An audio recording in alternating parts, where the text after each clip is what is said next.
more battles, more fun. Super Smash Bros. Ultimate, only on Nintendo Switch.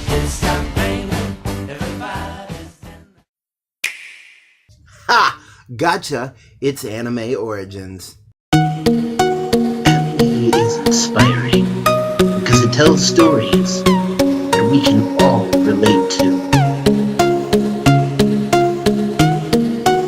But what inspired those stories?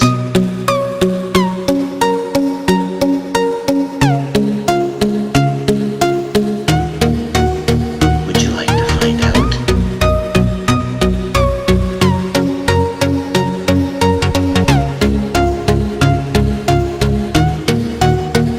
Join me as we take a look at anime and go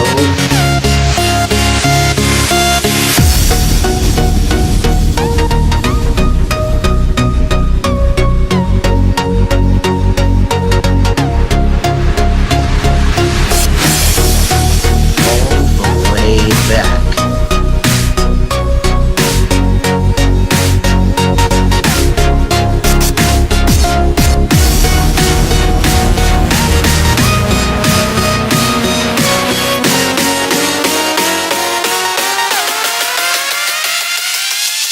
To where it all started.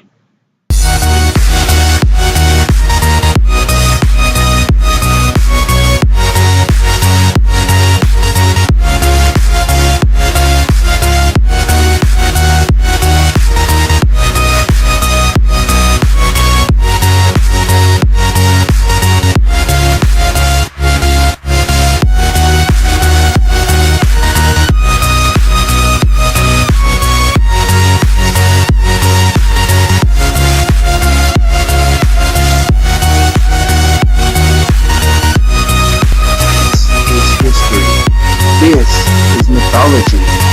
This is Anime Origins. This is your Thunder God. This is my Thunder God. You may know one Thunder God very well, Thor. But what not many people know is, there's more than one Thunder God in mythology. And while Thor is your standard Norse Thunder God, our subject for today is Raijin, the Thunder God of Japanese mythology.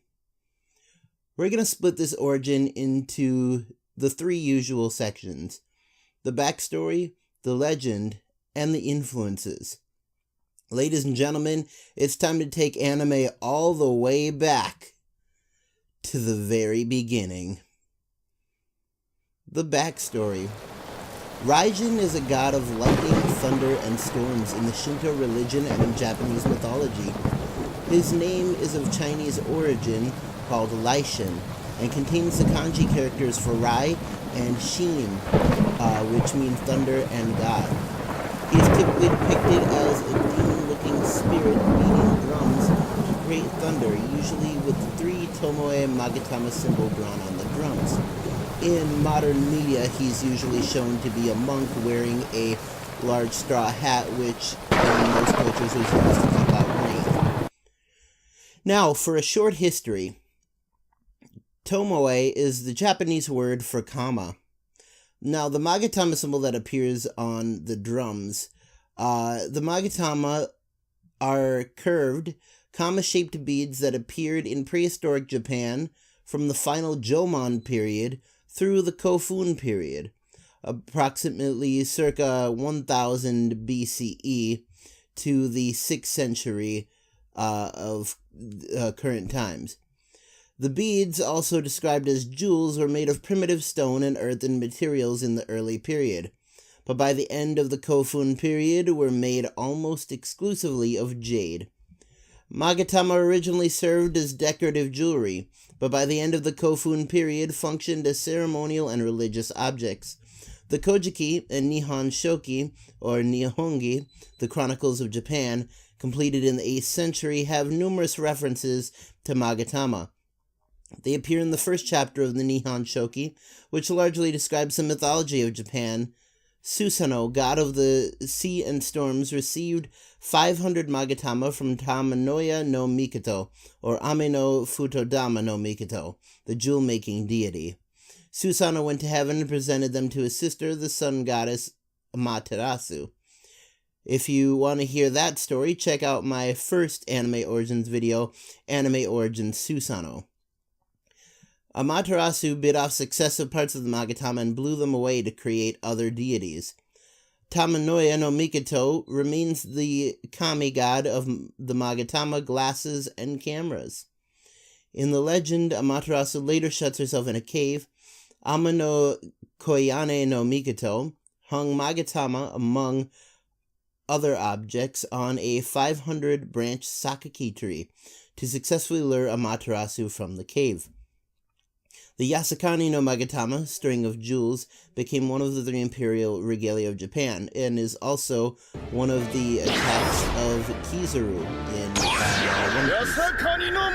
The main point is, any character that has the 3 Tomoe Magatama symbol on them is typically denoted to be either a god or having godlike powers.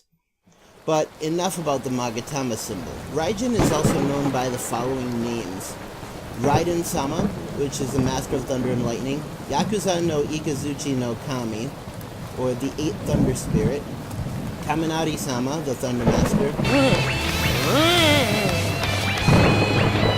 or Narukami, the Thunder God. There's so many variations because, as you know, many words in Japanese as in English have many different meanings. Now for the legend. Raijin was created by the divine pair Izanami and Izanagi after the creation of Japan. There's a legend which says the 8 lightning gods were charged with protection of the Dharma by the Buddha. Dharma and karma are synonymous, and the wheel of Dharma is the Hindu equivalent to the wheel of samsara that I discussed back in Anime Origins-Raijin. If you remember from the Izanagi and Izanami story, when Izanami chased Izanagi out of Yomi, the underworld, one of the deities she sicked on him was Raijin himself. Raijin's companion is the demon Raiju. In Japanese art, the deity Raijin is known to challenge Fujin, the wind god. Japanese parents warn their children to cover their belly buttons during thunderstorms because there's a superstition that Raiju, Raijin's demon lightning wolf, hides in children's belly buttons, and Raijin sends down thunderbolts to wake the creature up, thus harming the person whose navel it is hiding in. This Raiju is the influence for Kirin, the lightning beast running jutsu that Kakashi uses, Jolteon, Manectric from Pokemon, and also Pikachu's Electro Ball attack. It's time to draw some parallels. Raijin's most direct anime influence is Eneru from One Piece, who has everything related to Raijin from the thunder drums all the way to a gigantic ball of lightning and the ability to throw thunderbolts. Raijin was also the influence for many other characters and attacks in anime. For instance, Raiden from Mortal Kombat, who is the most direct overall media influence. Jack, codename Raiden from Metal Gear Solid Rising Revengeance. Thunderous from Pokemon. Lei Gong from Big Trouble in Little Tokyo. Raijin Thunderkeg from World of Warcraft. Raijin the Thunderbolt from Hunting Seekers and Secrets Season 2, Heather's God of Thunder outfit from Silent Hill 3, the Raijin tribe in Fairy Tail, the Flying Thunder God technique that Minato uses in Naruto, and Ichiro's nickname in Hajime no Ippo, along with people like the Raikage and stuff like that. I mean, anyone who's ever used lightning-based abilities in media ever is somehow related to Raijin. I could literally go an entire day just talking about just the anime influences. So for anyone who's made it this far in the video, I've got one more bonus fact for you. As you might know, there are multiple gods for the same thing in Japanese mythology, such as that Susanoo is the god of the sea and storms, yet Raijin is the god of thunder and lightning. There is one more god of thunder and a sword god known as Takemikazuchi. If that sounds familiar, it is the influence for Sasuke's attack, O Takemikazuchi no Kami, an attack using an electric sword. Well, that was a lot of shocking discoveries. I hope you remember what you've learned and plug it into your everyday life in some way. Well, enough of these electricity puns, so I believe it's time to find an outlet for the outro. Please, if you like this video, like, comment, and subscribe if you're not already, and vote in the comments for the next Anime Origins. Will it be Anime Origins, the Legendary Sannin, or Anime Origins, the 7 Deadly Sins? Who wins? Who's next? You decide. Epic True Origins of Anime! Keep YouTubing, YouTubers. Don't fight the throw. And always remember to stay legendary.